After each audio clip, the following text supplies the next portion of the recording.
ご質問いただきました。私の好きな天然石トップ5をご紹介していきたいと思います。私が天然石に興味を持って、そこから実際に商売として取り扱い始めたのは多分今から13年前ぐらいなんですけど、私その頃よくめちゃくちゃ韓国に行ってたので、韓国のトンデムンシジャンで天然石のパーツを見つけて、それが日本に全然ないデザインというか色合いだったりとか形だったりとか、個人的に可愛いなと思って、そこから仕入れ始めて天然石のパーツ屋さんを始めました。でそこから紆余曲折あって、本当にいろんなことがあって、今は魔女として活動しています。ただ自分でお仕事を始めてから一貫してずっと様々な切り口ではありますが、天然石を取り扱うっていうところの芯はずっとブレずに持ち続けているんじゃないかなと思います。他の天然石屋さんと違うところっていうのが、もうめちゃくちゃ天然石ないないなんですけど、基本的に希少性とか、あとは産地とかどのぐらい高価なのかとか、あんまりそういったところは気にしてなくて、どっちかっていうと自分で目にした時にそれがイノーガニック美女の世界観に合うのか、私が可愛いと思うのか、そこはもう絶対にブレずに妥協しないところなので、本当に偏りがあって取り扱ってる石の種類もそんなに多くないんですが、ただその私の目を通して可愛いっていうこだわりだけは誰にも譲れない部分だと思うし、そこがうちの強みなんじゃないかなと思います。ではちょっといろいろご紹介していきたいと思うので見ていきましょう。結構ね、歴史を遡ると本当にいろんなものを作ってきたりとか取り扱ってきたんですが、まずこの三日月のこのトレイはオリジナルで作りました。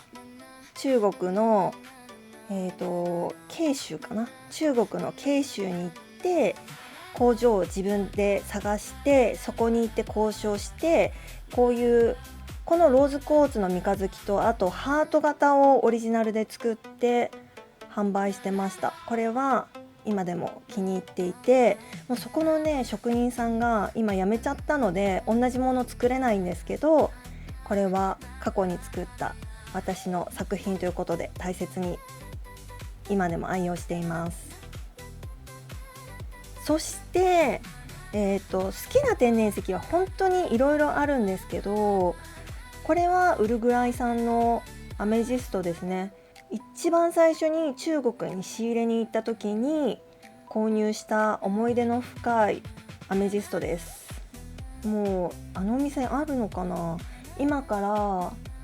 8年ぐらい前ですかね、もっと前かな。アメジストは結構ブラジル産が多いんですけど、私はウルグアイ産のこういうちょっと結晶になったものが気に入っています。そして石の意味的に結構気に入っているのはスモーキークォーツですね。お守りを調合する時にも結構その方の叶えたい願いとか思いとか今抱えている悩みに合わせて、ちょっとなんていうんですかね、魔除け的な要素だったりとか、あとは気持ちがこうふわふわして不安で落ち着かないっていうようなニュアンスがこうリーディングできるなっていう時は、このスモーキークォーツを調合することが多いんですけど、結構便利で、こういう真っ黒の石に比べるともうちょっと柔らかいので、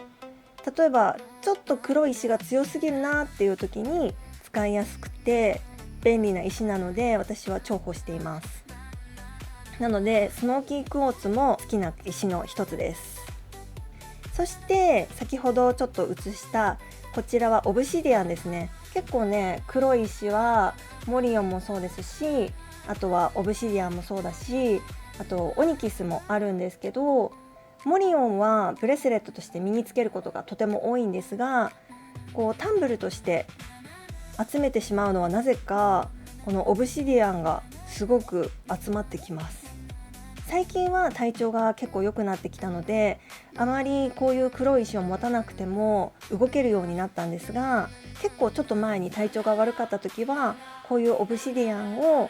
バッグに忍ばせて、でブレスレットはモリオンを身につけて出かけるようにしていました。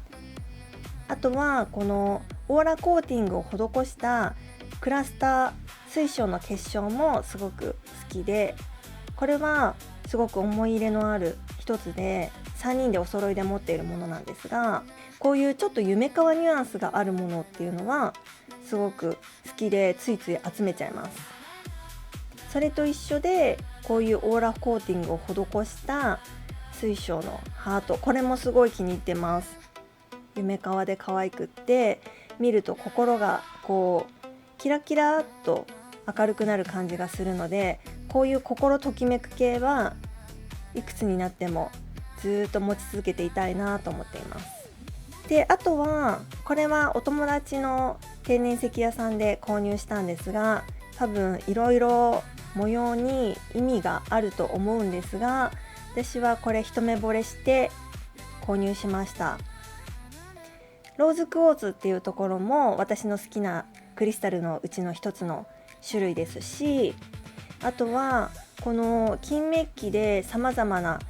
三日月とか天体にまつわるモチーフがカッティングされているのもすごく神秘的で可愛いなと思いましたし、お守り調合部屋にすごく合うなと思って、これもとてもお気に入りです。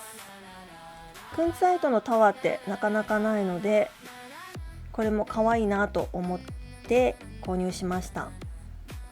ちょっとね、例えばこういうブレスレットのクンツァイトと比較するとちょっと品質が落ちるものなんですが、ただこれだけ大きいクンツァイトのタワーってなかなかないので、ライラックカラーもすごく綺麗に浮き出ていて、この白と深みのあるピンクパープルのニュアンスっていうんですかね、このミックスされているところも柔らかくてお気に入りです。で、やっぱり私が一番好きなクリスタルっていうのは水晶ですね。一周回って今はやっぱり水晶が一番好きです。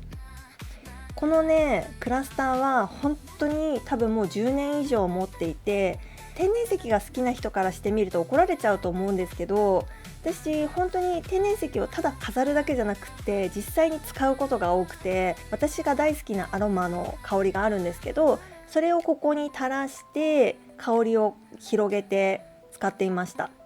なのでちょっとこれだいぶその後洗って、で日光浴とかもさせたんですけど、まだ全然このオイルが取れてないんですが、今もちょっとまだアロマの香りがしますね。私の考えだとこうしたらいけないとかああしたらいけないっていうルールはないので、自分が心地いいようにこういろんなアイテムを使っていただくのがいいんじゃないかなと思っています。ということで、私が好きな天然石トップ5なんですが、第1位は水晶、2番目はクンツァイト、いつも身につけています。3番目はローズクォーツですね。これもいつも身につけています。恋愛の意思としてすごく認知されていますが、どちらかというと私はセルフラブという意味合いで身につけることが多いです。そして4番目はこちらのオブシディアンです。ただいつもブレスレットとして身につけているのはモリオンが多いです。そして5番目はアメジストです。なのでトータルで言うと私は結構 SiO2 系が好きですね。この水晶、アメジスト、ローズクォーツとか、あとシトリンも好きですし、スモーキークォーツも好きなので、ふわっと SiO2 系が好きということでまとめたいと思います。